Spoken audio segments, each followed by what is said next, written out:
नमस्ते। आज मैं संक्षेप में बोलूँगा लेकिन स्पष्ट बोलूँगा।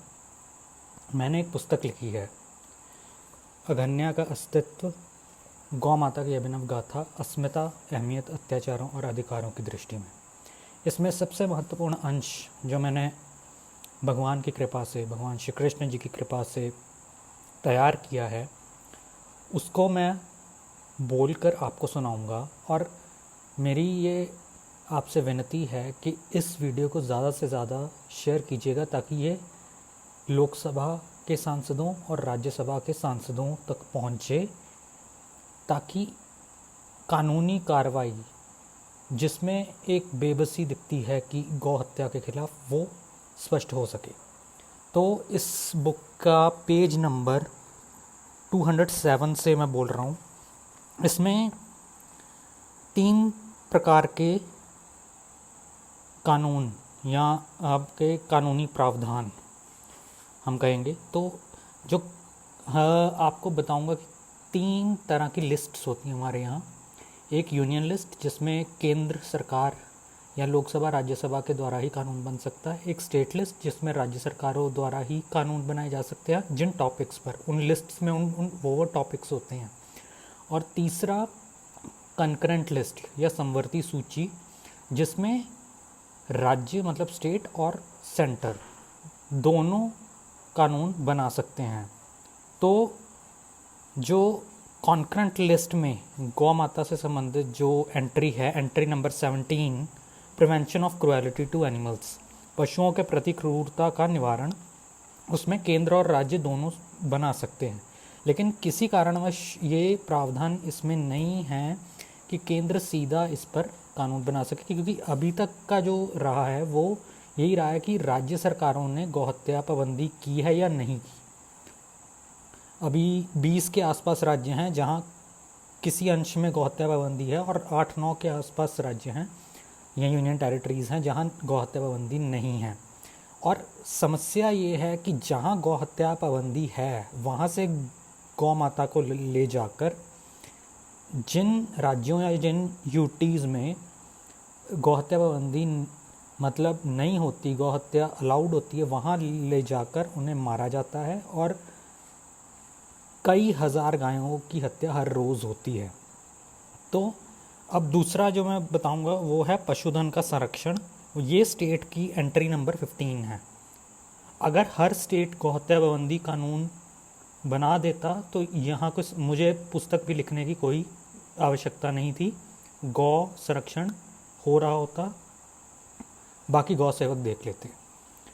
तीसरा है गौवध पर प्रतिबंध, जो अनुच्छेद 48 आर्टिकल 48 जो कॉन्स्टिट्यूशन का है, उसमें स्पष्ट ये नीति निर्देशक हैं कि वो मतलब सेंटर को कहता है ये आर्टिकल 48 कि मेजर्स टेक किए जाएं टू बैन काउ स्लॉटर। और भी कुछ चीज़ें हैं जो पशुधन से संबंधित है, लेकिन to ban cow slaughter they have to take measures. और केंद्र सरकार ने 2017 में एक नोटिफिकेशन निकाला था, जो मैंने इससे पहले आपको बताया, समवर्ती सूची या concurrent list entry number 17, prevention of cruelty to animals act में, to ban on purchase of slaughter for ban on purchase of animals in animal markets across India for slaughter। मतलब किसी पशु को, किसी मवेशी को आप हत्या करने के उद्देश्य से किसी भी एनिमल मार्केट इंडिया में आप ना खरीद सकते हैं ना बेच सकते हैं। ये नोटिफिकेशन निकाला गया था, जिसको सुप्रीम कोर्ट ने अगले ही महीने जून 2017 में सस्पेंड कर दिया था। तो एक तरह से अप्रत्यक्ष या indirect ban on cow slaughter लगा दिया गया था केंद्र सरकार के द्वारा, और उसे सुप्रीम कोर्ट ने सस्पेंड किया। तो दूसरा जो अब जो मैं निवारण का तरीका बता सकता हूँ, इसमें यह है कि जो समाधान हो सकते हैं, समाधान ये है कि जो एंट्री नंबर 17 है कॉन्करेंट लिस्ट की,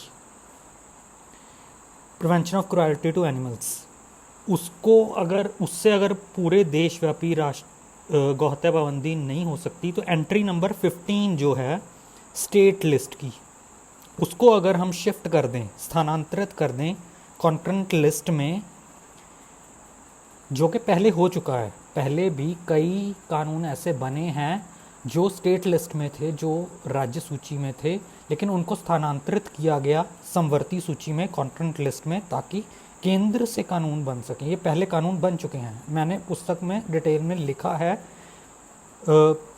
एक बार आप पुस्तक अवश्य पढ़िएगा ताकि आपको सारा क्लियर हो सके। दूसरा तरीका ये है, ये पहला बहुत स्पष्ट तरीका है जिसको आप अब अगर वो समवर्ती सूची में आ जाता है, ये पशुधन का संरक्षण वाला जो एंट्री नंबर 15 स्टेट लिस्ट में है, जो कॉन्करेंट लिस्ट में आ जाता है, तो सीधा केंद्र गौ हत्या पाबंदी कानून लेके आ सकती है पूरे देश के लिए, जो सबसे अच्छा और आसान तरीका है। हालांकि कुछ पेचकश हो सकते हैं इसमें, लेकिन आपको करना पड़ेगा ये अगर गौ माता को बचाना है। दूसरा तरीका ये है कि जो स्टेट लिस्ट में एंट्रीज होती हैं उसके लिए कुछ विशेष परिस्थितियों में सेंटर कानून बना सकता है, उनका भी मैंने डिटेलिंग इसमें इस बुक में दी है। और तीसरा तो वो ये था कि गौ हत्या पाबंदी हर स्टेट में हो, जो कि नहीं होता दिख रहा। आज़ादी को आपके सामने है कि 78 ईयर्स के आसपास हो गए हैं और वो नहीं होने वाला। तो मैंने इसी के लिए आज वीडियो बनाई। कृपया इस वीडियो को जितना हो सके शेयर करें, और गौ हत्या पाबंदी हमें इकट्ठे मिलकर करवानी है सरकार से, इसके लिए हम संकल्पित हों। जय गौ माता, जय गोपाल, जय श्री कृष्ण।